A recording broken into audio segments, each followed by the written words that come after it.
Kita semua tahu kan betapa kuatnya China sekarang.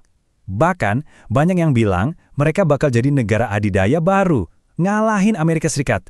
Dan yang bikin kaget, semua ini terjadi dalam waktu yang singkat banget. Oke, jadi pertanyaannya gimana ceritanya? Yuk kita bedah bareng-bareng kisah kejatuhan China yang begitu dalam dan kebangkitannya yang, jauh lebih dramatis lagi. Untuk bisa ngerti perjalanan China, kita harus mundur jauh banget ke belakang. Ribuan tahun lalu, buat lihat gimana sih cara mereka memandang diri mereka sendiri dan posisi mereka di panggung dunia.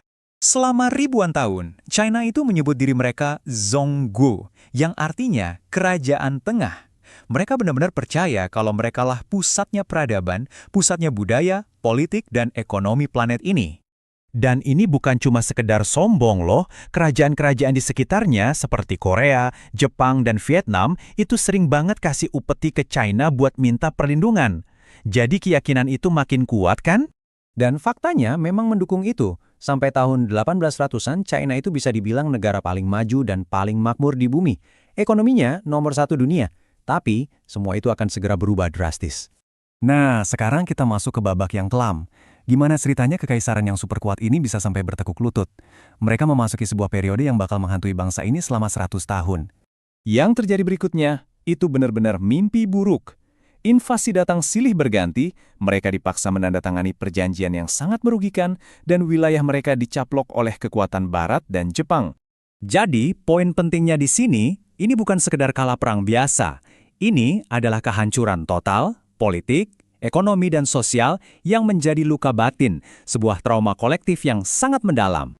Masa-masa kelam itu akhirnya berakhir pada tahun 1949. Tapi pertanyaannya, gimana cara mereka memulai lagi dari nol? Bagaimana perjalanan panjang dan sulit untuk bangkit kembali itu dimulai? Langkah pertamanya adalah merebut kembali kedaulatan di bawah Mao Zedong. Dia dengan tegas menyatakan bahwa China tidak akan pernah lagi ditindas oleh orang asing. Nah, setelah era isolasi dan kekacauan internal di bawah Mao, penggantinya, Deng Xiaoping, datang dengan strategi yang beda 180 derajat. Arah baru inilah yang kemudian memicu salah satu ledakan transformasi ekonomi paling dahsyat yang pernah ada dalam sejarah umat manusia.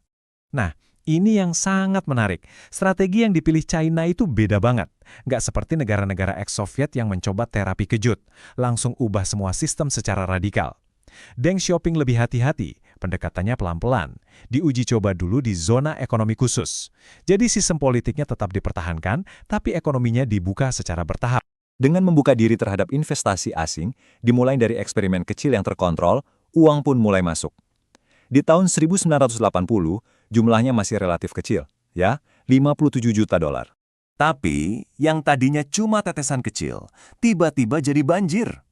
4 dekade kemudian, di tahun 2020, investasi asingnya mencapai angka yang luar biasa, 163 miliar dolar.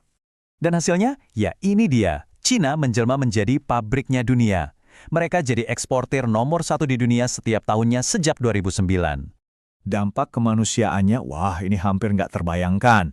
800 juta orang berhasil diangkat dari kemiskinan ekstrim, sebuah pencapaian yang belum pernah terjadi sebelumnya dalam sejarah manusia. Oke, jadi dengan semua kekuatan ekonomi ini, pertanyaan besarnya adalah, negara adidaya seperti apa sih yang China inginkan? Menurut sumber yang kita analisis, China ini menempuh jalan yang berbeda secara fundamental.